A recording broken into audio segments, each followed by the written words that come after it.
What exactly goes into your terms of use page and your credits page? What are those? And can you see some examples? Why, yes, you can. That is what this whole episode is about. So, every resource that you upload to Teachers Pay Teachers should have a terms of use. If you have purchased clip art and or fonts and they require you to give them credit, then you also need a credits page. So I'm going to show you both. Here is an example of my terms of use page. Now I create my resources in PowerPoint because it's very math friendly and my niche is math. Canva is not math friendly for like graphs and things like that. However, I do like Canva for my covers, my previews, my thumbnails, and my terms of use pages.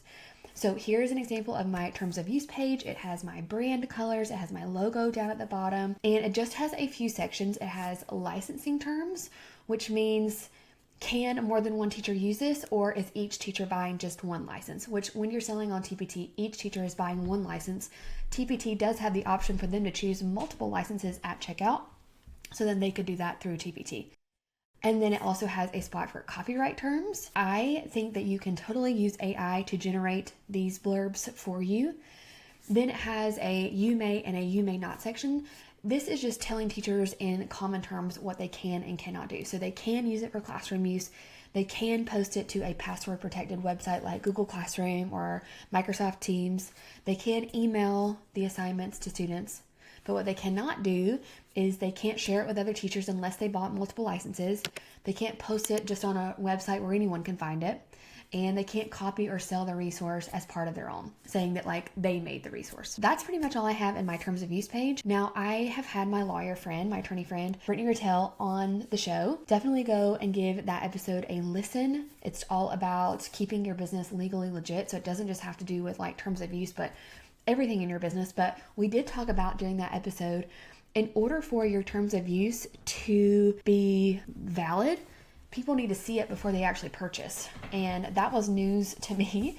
And unfortunately, Teachers Pay Teachers does not allow you to like link like at checkout or they agree to the terms of use. Like when someone buys my program, Teacher Resource Academy, when they check out, and I'm sure you've all have seen this, there's a little box that says, I agree to the terms of use. And then that terms of use is linked so that they can read it before they buy it. On Teachers Pay Teachers, you can't do that, but you can do a couple of things. You can put a copy of your terms of use in your preview file so that they could see it on the preview. You can also link to a terms of use in your description. I actually have a full terms of use for all of my digital downloads, and I got that. I use a template from Brittany Rattel. We actually have a 30% off coupon. We can put that in the show notes, but it's like a very in-depth terms of use for digital downloads. And I have that linked here in my PDF. I don't think that is always necessary. I think this is fine. I just wanted to be extra safe. And I also use that for other paid products like on my website. So I already had it. It was easy for me to throw that in there. So that's my terms of use. Easy peasy. Credits page. So I don't use a lot of fonts and clip art. My credits page is very short, and it's actually my thank you page and my connect with me all in one, just to kind of like fill up the space. So I would call this my thank you page. It has a little blurb about me. Hey, I'm Lindsay. I create resources for teachers. Find out more at lindsaybowden.com. If you don't have a website, it's fine. Just put like, I teach whatever. I hope you love this resource. One thing that I will say, always have an email for your TPT store. It can be a Gmail account in the beginning if you're not ready to get your own domain, your own website, all that. I would say if you find an error or you have a request, please email me. And that can cut down on negative reviews. So if someone finds a typo, they email me instead of immediately going to a bad review. Now, I still get bad reviews sometimes. It doesn't always prevent that, but it does help. I have a little picture of me. You can put your logo if you want. Then I have my credits. I just have 3 different credits that I use for all of my resources. I will say if you are using a lot of different clip art from a lot of different artists and it varies depending on the resource, then just make sure you're changing that out for the resource. I don't necessarily need to do that because I don't use a lot of clip art. It's mainly the fonts, and then I use my own clip art. So I linked to my own clip art because why not? Other math teachers might want that too. And then at the bottom, I have Let's Connect. And these little pictures, it's a picture of the Instagram logo, the YouTube logo, and then my website. So if you have social media, if you have a website, you could link to those on there. If not, just skip that part. Or you can say, you may also like. Now, I actually have a whole you may also like page. It's its own page. And this is kind of like cross-selling. So this is how I show people what they may also like to buy once they buy this resource. So you may also like, it has my covers for 4 different other resources, and then when they click it, it's linked. Just be careful. You don't need to flatten your terms of use. So if you flatten it, the links will not be clickable anymore. Now, there are certain programs like Flatpak where you can click which links you want to remain active even if you flatten it, but you can't do that with Canva, which is what I'm using. So there is no need to flatten this. I'm not using any clip art that requires me to flatten. If you're just using Canva clip art and fonts, you don't have to flatten it. So I wouldn't flatten it. I actually do upload this separately from my resource. If you are putting it all together, you can download this part as a PDF. Let me just show you. So I'm gonna, I just need these first couple of pages. I'm gonna do 2, 3, and 4. Actually, let me show you this while I am here. If you have an email list, which I highly recommend you do, I have a whole program about building an email list. It's called Subscribers to Sales. We can put that information in the show notes. This is for anyone who already has a store, you're already making sales, you're ready to expand beyond TPT and get more sales.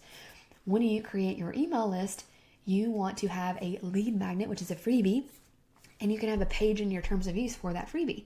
So anytime someone downloads my resource, they pay for my resource on TPT, I'm like, hey, do you want a free week of Algebra 1 resources? Click here, and I can get them on my email list and nurture them, and then they'll buy again. So always put your lead magnet inside of your terms of use. You can always put this as the first page of your resource if you're separating them. So what I would do is I'm in Canva. I'm going to go to Share, Download, PDF Print, and then I think it's pages 1 through 4. Done. Download. And then that is going to be an individual PDF. There's 2 things that you can do. What I personally do is when I have my resources, I'm just going to download one. So this is a Box and Whisker Plots notes and worksheet set. I put them all in a folder, and I have my student copy, and this just makes it for easier printing. Student copy, I have my answer key, and then I have the terms of use. And you can see that's what I showed you there. Oops. And then you may also like my thank you page. Now we are actually going through my resources now and adding my lead magnet page that I showed you. So it's not on all of my resources, but it will be eventually. Now, a couple of things to note about this method, putting it all in a folder, zipping it, and then uploading the zip file. 2 things actually. One, are people going to actually open that terms of use file when it's not part of the resource? Maybe not, maybe. I know they will on mine because I provide video lesson links, and those video lessons are in this file, so they have to open it to get it. If you are not doing that, what you could do is you could put this PDF at the beginning of your resource PDF, and if your resource PDF is flattened, but you don't want to flatten your terms of use, you can merge them. There are so many free websites out there for editing PDFs, merging PDFs. Just Google free merge PDF tool and there will be plenty. Smallpdf.com is one. And that way your links will still be clickable on your terms of use, but your resource will still be flattened if it needs to be flattened because you're using clip art and fonts. The other thing to think about is when you upload a zip file, TPT does this weird thing where no matter what you have named the zip file, they will rename it to whatever your title of your resource is. And we are encouraged to use all of the characters in our title, so it's long. And this is typically a Windows user thing. When the zip file name is really long, they get an error, path too long, can't open. There is an easy way to fix that, but a lot of people don't know. So it could be you're getting a lot of Q&As about that. So just be aware of that. I get that all the time and it's really not that big of a deal, but just be aware, like if you use the zip file method, you are going to get questions in your Q&A about that. All you need to do is tell them to extract it to their desktop, rename it, and then they can open it. Okay. That is pretty much it for your terms of use and your credits page. One thing I do want to mention is some artists require you to put their logo and not just like a link like I have here, like the text hyperlinked. So for that, what I would do, I'll just show you. In Canva, it's super easy. If you add a frame, a circle frame, and just kind of make it small. So let's say you're using like 4 different ones, and they will provide you with their logo when you download their fonts or clip art. You would just drag and drop their logo into Canva, put it in that little circle, and then you can hyperlink the circle to their store, whatever they require you to do. Some want you to hyperlink to their TPT store. Some want you to hyperlink to maybe their own website. Just follow their instructions for that. And that's it.